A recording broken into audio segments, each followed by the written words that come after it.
बच्चा बूढ़ा एक समान। प्रकाश जी को बड़ी जोर की भूख लग रही थी। अंदर पोता पोती सभी खाना खा रहे थे। बहू को कई बार आवाज़ लगाने के बाद भी वो खाना लेकर नहीं आई। 1 घंटा होने को आया। सुबह से 4 बिस्कुट चाय पिए बैठे हैं खाट पर प्रकाश जी। कई टिक्की वाले, समोसे वाले और खाने पीने का ठेला लेकर आदमी गुजर गए सामने से। उन्हें देख 75 वर्षीय प्रकाश जी की भूख और जोरों से बढ़ गई। बाकी दिन तो सुबह बच्चों के स्कूल के लिए खाना बनता है तो एक पराठा प्रकाश जी को भी मिल जाता है, पर ये इतवार का दिन तो 1 बजे तक खाना बन पाता है। आज तो बच्चों को भी मिल गया, पर घर के बूढ़े बच्चे को नहीं मिला। बेचारे सुबह भोर में ही नहाकर ठाकुर जी को नहलाकर खाने की राह देखते रहते हैं।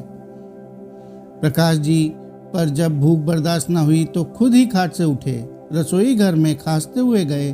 बहू ने अपना घूंघट बढ़ा लिया। प्रकाश जी ने हॉटकेस से 2 रोटी निकाली, कुकर से गर्मा गर्म चावल निकाला, कढ़ाई से आलू गोभी की सब्जी ली, कटोरी में दाल। समय बहुत लगा उन्हें बर्तन ढूंढने में। लगे भी क्यों ना, जब से पत्नी श्री परलोक सिधरी, रसोई घर में आना ही बंद हो गया उनका।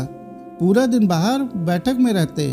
दिन में चारपाई डाल बाहर चबूतरे पर बैठ जाते, फिर शाम को अंदर आ जाते। बेटा सुबह का दफ्तर गया, रात में ही आता। उसका भी थका हुआ चेहरा देखने को खाट पर लेटते भी नहीं थे प्रकाश जी कि बिटवा को देख लूं तभी सोऊं। ऊपर से उनका बिटवा बच्चों के लिए कुछ न कुछ लाता तो वो अपने पिताजी को 1 पीस निकालकर जरूर देकर जाता, चाहे वो एक टॉफी ही क्यों ना हो। प्रकाश जी बड़े मन से खा बेटे से आराम करने का बोल लेट जाते अपनी खाट पर। पिता को बिना दांतों के टॉफी चबाता हुआ देख बेटे को वो एक बच्चे समान लगते। सही भी तो है, बच्चा बूढ़ा एक समान होता है। बहू भी खाना पानी उन्हें खाट पर दे जाती। जब आज भूख उनके बस में ना रही तो वो खुद चले आए रसोई घर में। तभी प्रकाश जी कांपते हाथों से अपनी थाल उठा रहे थे कि उनका ध्यान फ्रिज की तरफ गया। थाली को स्लिप पर रख उन्होंने फ्रिज खोला। उसमें दही रखा देख उनकी जीभ मचल गई। छोटी सी कटोरी ले उन्होंने 2 चम्मच दही डाला। बहू दही रहता है तो मुझे मना क्यों कर देती हो कि पिताजी नहीं है? ला थोड़ा बूरा डाल दे, मुझे ना दिख रहा।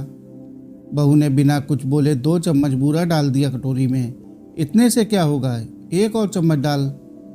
भाई बिटवा ने मना कर रखा है सर्दी में दही देने को पिताजी को। उन्हें बहुत जल्दी जुकाम जो जकड़ लेता है, फिर दवाई खाते रहते हैं पूरे जाड़े। प्रकाश जी बाहर अपनी थाल लेकर अपनी खाट पर आ गए। ठाकुर जी को याद कर भोजन शुरू किया उन्होंने। आज तो बहू 56 भोग समान लग रही रोटी। मन प्रसन्न हो गया दही के साथ। द्वार के पीछे खड़ी बहू मन ही मन सोची, खाना तो रोज जैसा ही बना है पिताजी, पर आज बच्चे जिद कर गए खाने की। पैर पटकने लगे तो पहले उन्हें लगा दिया, या तो भूल ही गई कि मैं घर में एक और बच्चा है जो पैर तो नहीं पटकता पर भूख तो उसे भी लगती है। अगले दिन से लहसुन का छौंक लगा रायता रोज प्रकाश जी को उनकी थाल में दिया जाने लगा।